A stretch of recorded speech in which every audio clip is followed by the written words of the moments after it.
The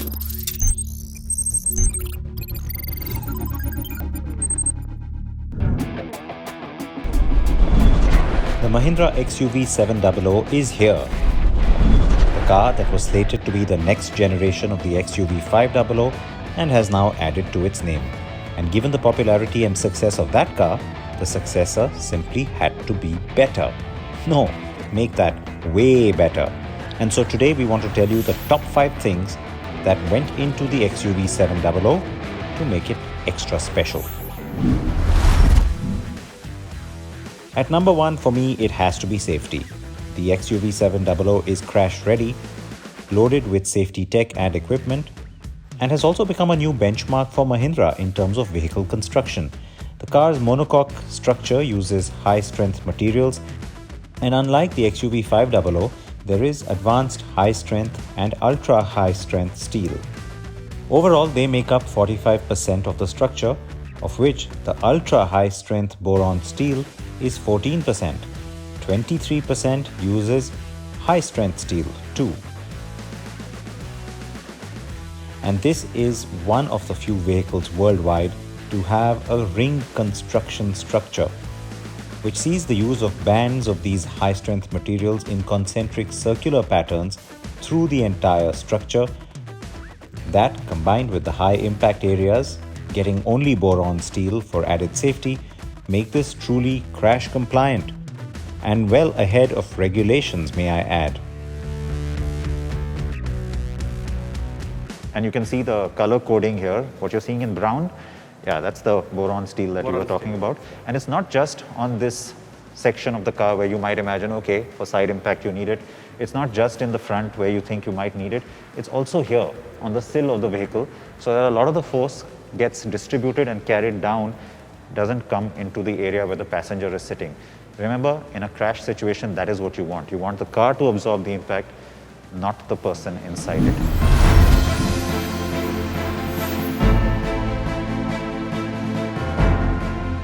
The XUV700 is therefore 80% stiffer than the 500.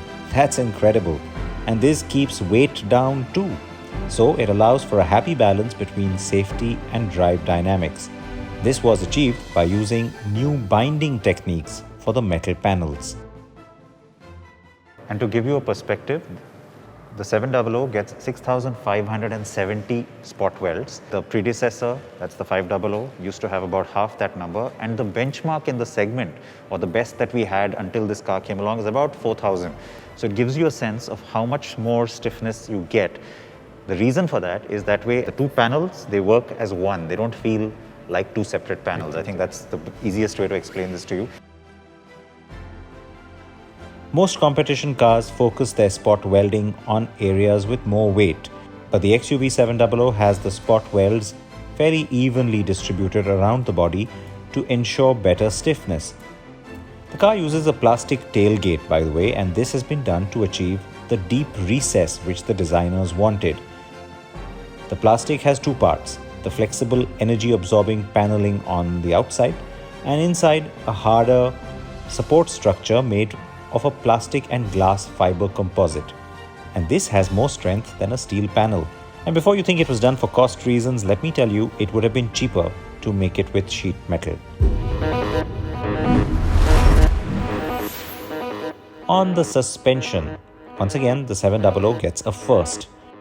A new system seen so far only on some Ford sedan models in Europe, which allows the forces and movements from undulations, speed bumps, or potholes to travel laterally and not vertically.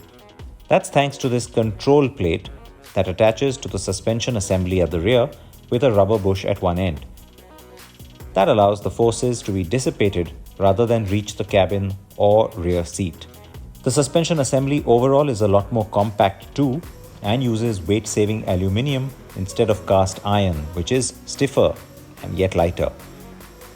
The car also has frequency selective damping, or FSD, which gives you variable damping pressure depending on the surface and conditions the car is traveling in.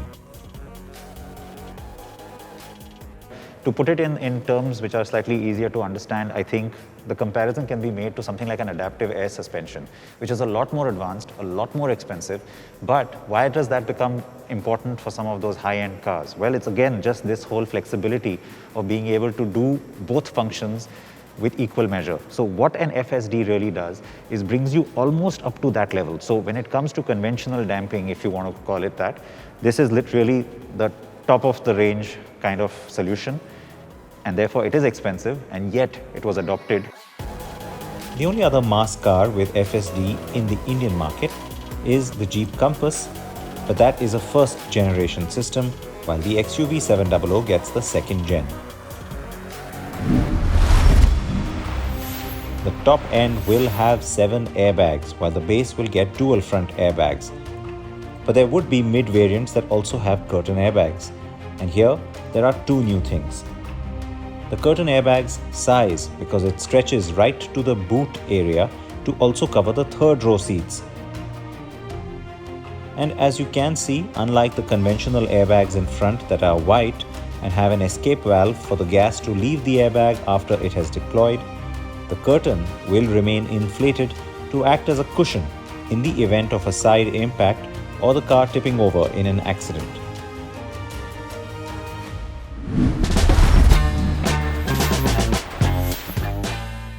The XUV700 has a dual screen display seen usually on very high-end cars only. It has been developed by Visteon and uses multiple layers of glass and a new bonding method to get the high gloss yet low reflection surface. And the touch response also goes up. You don't have as much reflection, which is a very big thing again in sunny conditions. You don't want to be struggling to see what's on the screen. It's got a terrific output when it comes to the sound, thanks to the Sony system.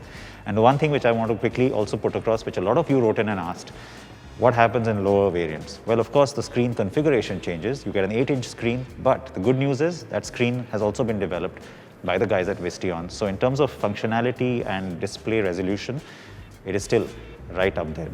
As you can see, this is a single piece unit with the 2 10.25-inch screens built into it. On one side is the touch screen and on the other, the virtual cluster. At the heart of the system is the new generation Snapdragon Qualcomm 6GB chip. And one quick thing I want to also clarify is something that I learned today, which I didn't know. A lot of the in-car functionality or capability, where you want to use voice commands to maybe open the sunroof, for example, none of that needs connection to the cloud or the network. That's a very big plus, because otherwise what you tend to see in a lot of cars is that it'll keep looking for network, keep looking for connectivity, and only then carry out the function. Here, a lot of that is offline. Car functionality, all offline. Everything else, whether it's navigation, music, etc., which needs connectivity, of course works with the inbuilt eSIM, which is from Vodafone, that is already inbuilt to it. So that is why a 6GB microprocessor was key to ensure enough computing power. It is capable of executing 30,000 million instructions per second. It also runs the built-in Alexa virtual assistant. The XUV500 had a 1.5 GB chip, and rival cars use a 4 GB chip at best. All of this computing power, all of this functionality, and then you have a lot of heat that obviously gets built up. It's this magnesium alloy at the back of this screen which houses everything. That's crucial, because you could have had maybe a steel component, but it wouldn't have the heat absorbing capability that magnesium would have had. And this allows, even though there's a cost implication, it allows you to reduce weight, but it also gives you much better thermal management. And there's a lot more where that came from, but you can see the level of detail, no compromise on equipment and materials, and a whole new approach to it all that Mahindra R&D has taken to get this product right. This signals a maturity in M&M's product development cycle, and so expect a lot more of what you saw here to become hygiene in future Mahindra models too.